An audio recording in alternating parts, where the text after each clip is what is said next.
The Caliph of the Islamic State, al-Baghdadi, was cornered and killed himself in a raid by U.S. Special Forces, and most Christians with an ounce of interest in the end times wonder if this puzzle piece fits with Bible prophecy. In this episode, we'll explain how it does.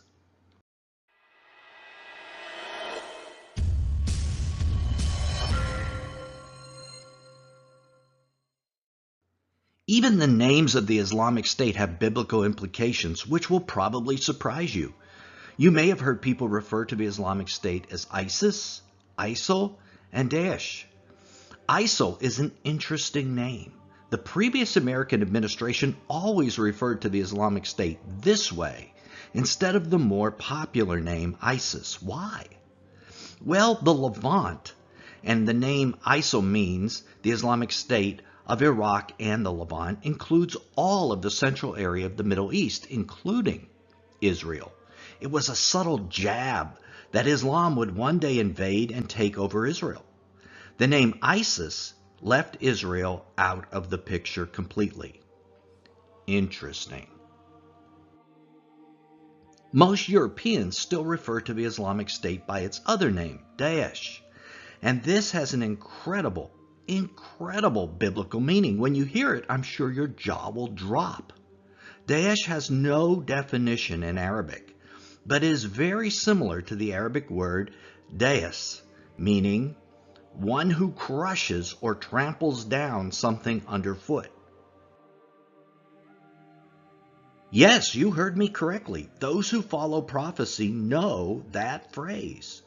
It's just like Daniel 7:7. Behold, a fourth beast, dreadful and terrifying and extremely strong. It had large iron teeth. It devoured and crushed and trampled down the remainder with its feet. So the very description of the beast empire is embedded in the most common name for the Islamic State outside the USA. Now, no one here is thinking that the Islamic State is the beast, but it certainly is interesting, and if we didn't have your attention before, I am sure we do now. So a week ago, we released the video, Bible Prophecy Happening Right Now in the Middle East. And 30 minutes after we released it, President Trump announced the death of Islamic State Caliph Abu Bakr al-Baghdadi. Immediately, our community on this channel began to ask how Baghdadi's death fits the scenario we presented in that video. My opinion is it fits perfectly. Let's see how. In order to do that, we have to see what the Islamic State was, what it is now, and where it's going, and how all of that fits against the unchanging background of biblical prophecy. But before we get into the prophetic picture, let's talk about what happened last weekend. Al-Baghdadi was hiding in northwest Syria, in the Idlib province, 2.5 miles from the Turkish border. That's right, not much more than a long stone's throw from Turkey itself. For all of you who have already seen our last video on Bible prophecy happening right now, you already know that Turkey is probably the ultimate bad guy in the end time picture. The fact the Caliph of the Islamic State was so close to Turkey certainly makes me suspect Turkey and he might have been affiliated in some way. Now, American helicopters flew from a base in Erbil, Iraq, across all of Syria in order to land American forces next to the house where al-Baghdadi was hiding in order to take him out. Now, Americans could have chosen to fly out of a Turkish base and crossed only 2.5 miles of Syrian airspace, but instead chose to fly over 300 miles over airspace controlled by Russians, Iraq, and Syria. Why was that? I think it speaks very poorly of Turkey's willingness to take out the Islamic State and its leader. Finally, listen to Trump's words about Turkey's, quote, cooperation. After praising the Kurds and the Russians, Trump had this to say about Turkey, and I quote, "We dealt with them. They knew we were going in. You know, they could have started shooting, and we could take them out. A lot of bad things can happen." End of quote. Trump said that to a reporter who asked about Turkey and their cooperation. And that certainly sounds like Turkey wasn't very positive about this mission. And that seems consistent with the Islamic State being supported in some way by Turkey. Returning to the mission, the U.S. Special Forces landed, cornered al-Baghdadi in a tunnel trying to escape with his children, and then al-Baghdadi ignited a suicide vest, killing himself and his kids. His remains were confirmed to be him by a DNA test.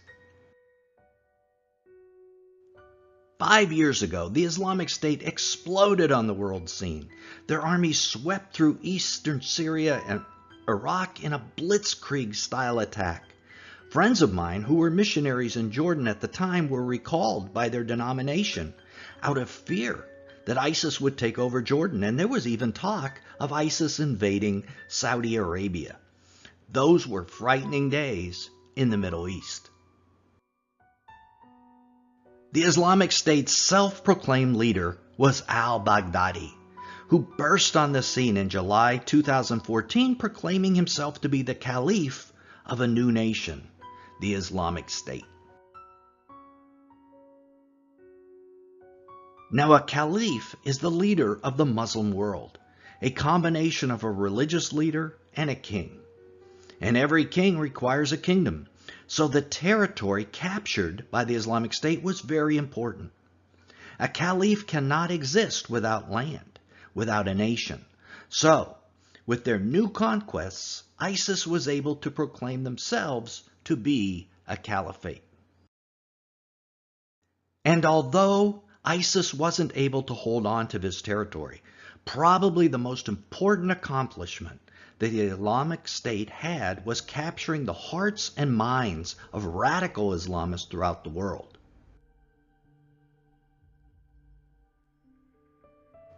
And although the Washington Post's original headline about al-Baghdadi tried to claim he was only an austere scholar, he actually was a world-class terrorist who took brutality to an entirely new level. Burning prisoners in cages and crucifying young children.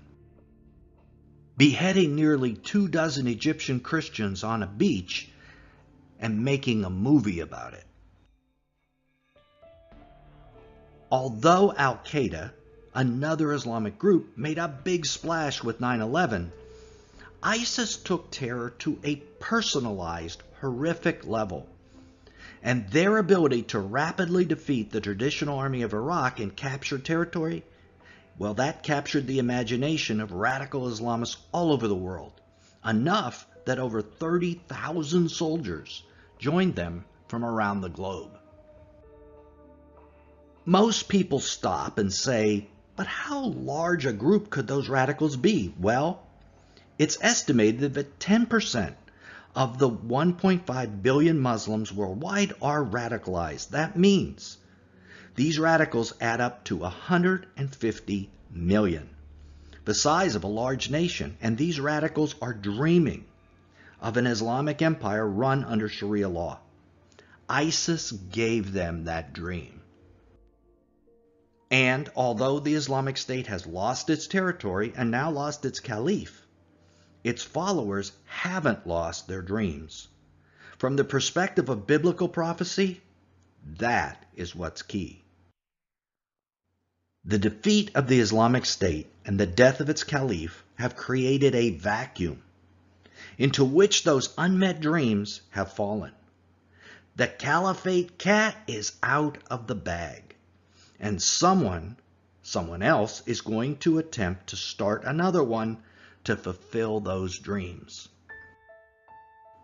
In our last video, we discussed the very real possibility that Daniel 8, 1 through 8 describes a man rising in Iran claiming to be the 12th Imam, the Mahdi, the Muslim savior, and that Sunni Muslims will form a caliphate based out of Istanbul to oppose this individual.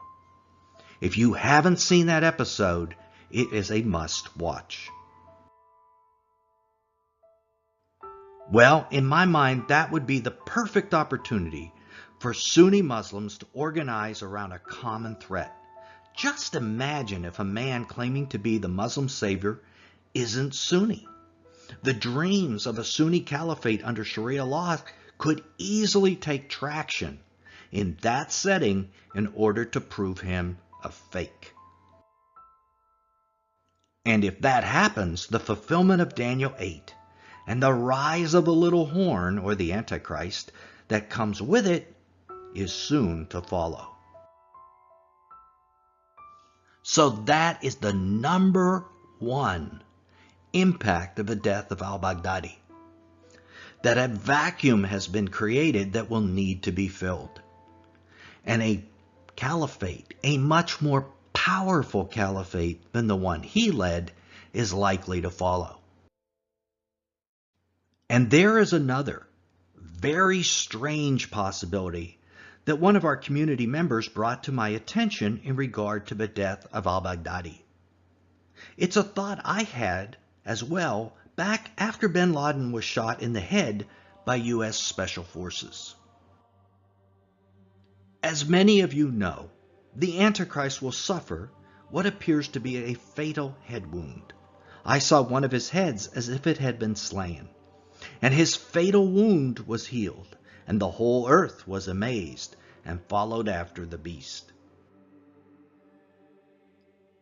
Both this community member and myself wondered aloud, what if one of these radical jihadists, like bin Laden or al-Baghdadi, or more likely someone in the future, appears to be publicly assassinated?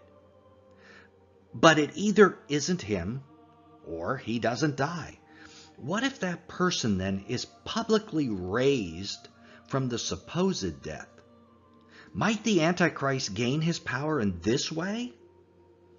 It's certainly something to think about. We're not saying that this will happen, but it's possible. We'll continue this series on the Middle East in prophecy by looking at the infamous Gog-Magog war. When and where might it take place?